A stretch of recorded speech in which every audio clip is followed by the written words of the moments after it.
Oh, my margarita melted.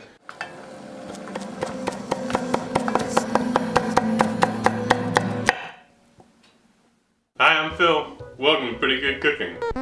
Pretty good. Tonight on the show, we're making fajitas again. I made fajitas like in the early days, and you know, I was blitzed, undoubtedly. I'm pretty sure I set a pan on fire. How different will this be from the last time? Well, not too different. But it's what I want for dinner, so that's what we're cooking tonight. My wife and child are out of town, which means I'm having a margarita. I probably would have one with them in town too, but you know what? It's not when in Rome, but like when your family's in Rome. And you're at home? And you're at home. So I got a frosty beverage. I got it in this metal cup. Okay, so part of why we're making fajitas tonight is I've got a skirt steak from the farm. This is way too much meat for me and John to eat in one sitting, although John does have ambitions. This is a 3.5 pounder, and there it is. Wow.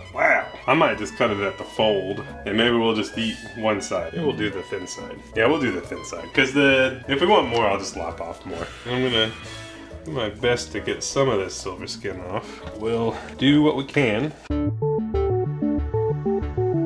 Okay, so not perfect by any means, but you know, I did some of it. So we're gonna season our skirt steak with Nashville Spice Company Al Pastor taco seasoning. The usual suspects are there: garlic, cumin, onion, coriander, chipotle, oregano. But it's got ancho, guajillo, and annatto. I'm just gonna rub that in to our steak. Smells like chili peppers, smell like Mexican food. And there's no salt. So we'll salt it. I'm gonna salt it a little bit less than I would with the other kosher salt that I'm used to using, because this stuff is salty as hell. It's a very salty salt, what I'm trying to say. All right, and we are gonna set that to the side until we're gonna cook it. I think I've washed my hands about 6 times so far. Okay, continuing our prep, we're gonna next make Spanish rice. And I'm not doing this traditionally at all.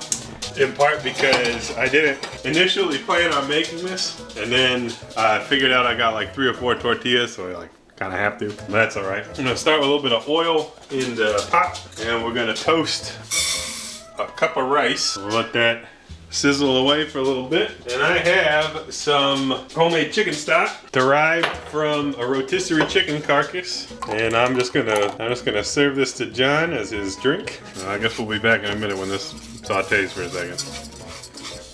Okay, my rice is a little toasted. I can smell it. So next we're gonna add tomato sauce, and for tomato sauce today I'm using V8. I don't have tomato sauce handy. I thought it'd be funny to make it with V8. So this is my version. Yeah, that's a little 5.5 ounce can. We'll add our 2 cups of chicken stock. Turn the heat up, and we're gonna add some garlic powder. And if you want to add other seasonings, you can, but like chicken and tomato is basically the primary flavors. Jesus Christ. Maybe we'll add some onion powder if I can find it.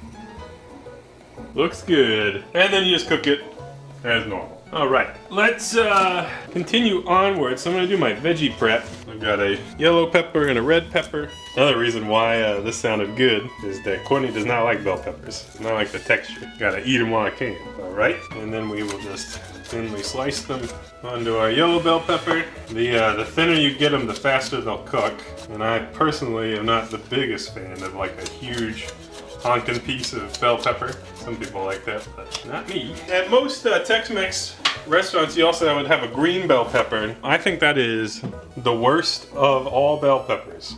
Actually, it's the worst pepper, maybe. So I've got a Poblano, which you don't see in fajitas quite as much, but I like the flavor better. So we're just gonna slice some of that up as well. We've got an onion. This is a white onion, and we will thin slice those. Okay. Now, something that some Tex-Mex restaurants do that I really like is they include squash and zucchini in kind of the fajita mix. So I got those as well. So thin slice them and no problem. And there is our vegetable prep. Good to go. Okay. What else am I gonna do? I am going to crack a can of jalapenos and carrots. I just like these things. Also got these on a whim, so like, I think I kind of like the ones that are already sliced first better, or they're like quartered. All right, next up we are gonna make our beans. And the beans can kind of hang out for a while. So I cooked pinto beans today. Here they are. I let these kind of slow cook with garlic and onion and lard. And I'm gonna make refritos. So here's our beans. Here's what they look like. And they're all the way soft. They're like actually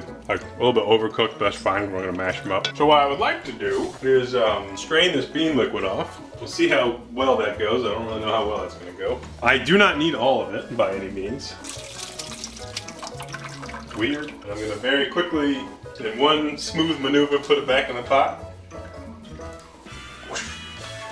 Using centrifugal force to prevent it from dripping too terribly much. And here's our hot bean liquid. Okay, so for Mexican style, or Mexican restaurant style beans, they taste real good because they cook them with lard and then fry them in lard. That's what we're gonna do today. And doesn't that sound fun? I'm just gonna ladle some beans in there, and we will let this fry a bit. And you can see that my beans are so soft from the slow cook that I can actually mash them with like a pretty limp spatula. But I can tell you one thing, these beans are gonna taste real good.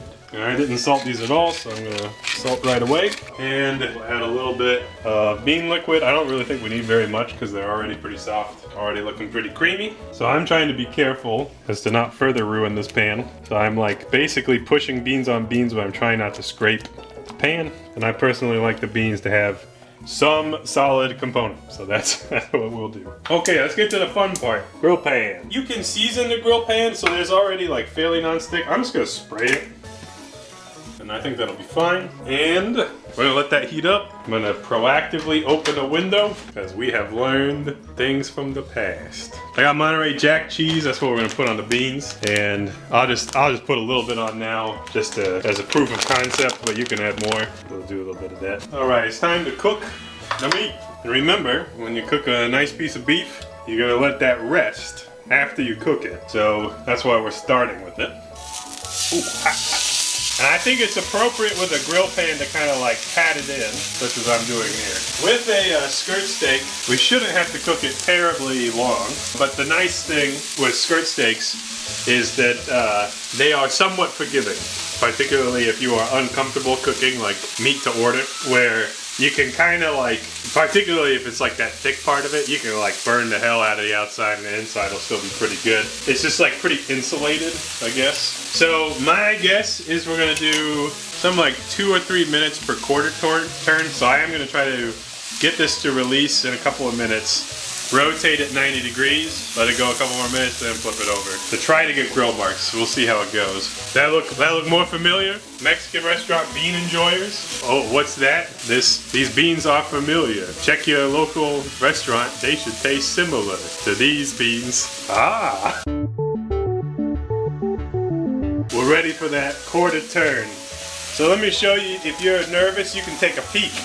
You can peek under the skirt steak skirt. You can see we got some grill lines and it comes up pretty easily. That's a telltale sign. We're ready to rotate. Just want to show the camera. There's our grill marks. That's probably the worst way I could possibly hold it. Looking good. And there's our quarter turn. I will comment and acknowledge. Grill marks are there for aesthetics only. Aesthetics. They don't really make the food taste better, but part of eating is that visual experience of like, oh, this has been on the grill. I like things on the grill. So you can trick yourself into something looks tastier than it is. I'll also comment a little spicy stuff on that rub. John's like getting woozy, and it is now hard to breathe. So we have definitely repeated history in that regard. Yeah, I just used a little bit too much liquid on the rice. That's okay. Yeah, so that doesn't really taste like Spanish rice at all. It tastes like V8. It'll be fine. Okay, behold! Oh, looks good. So I'm gonna very briefly put it on this plate. I'm gonna spray the pan again. I'm sure that'll help. It won't. And we'll do the other side.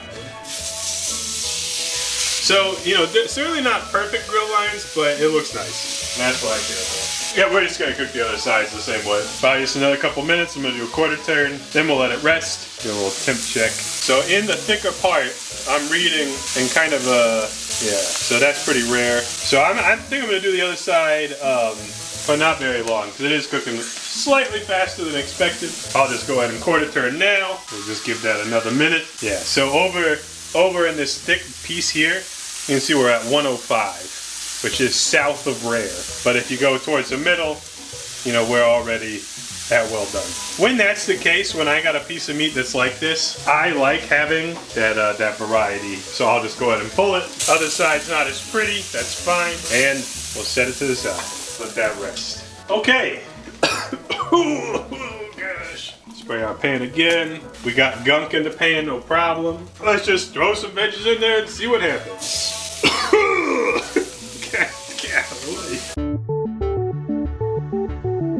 Alright, so our veggies are mostly done. They are a little on the al dente side, but you should remember that they'll keep cooking when you take them out of the pan, the residual heat. And I'm just gonna try to pop them back from my pan here. And that's probably the most annoying part of the grill pan, is that some will stick.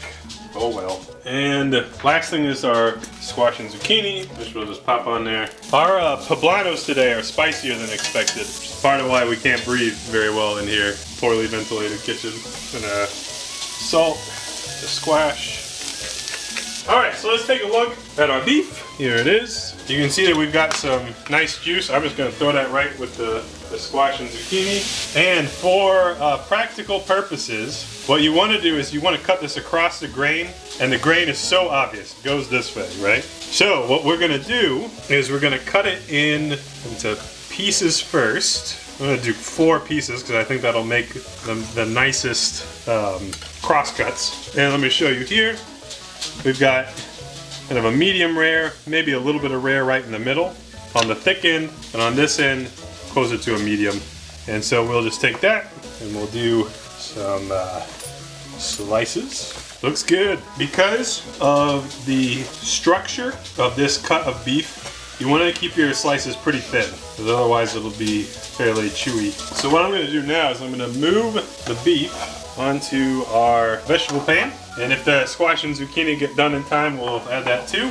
And anything that was on the board, and just go right on top. I'm gonna make a side plate with the rice and beans and the toppings and things. Yeah, this Mexican rice ain't it, but that's okay. Still be tasty. And my beans. So far my plate presentation is awful. Some lettuce, a little scoop of sour cream, using the powers of movie magic.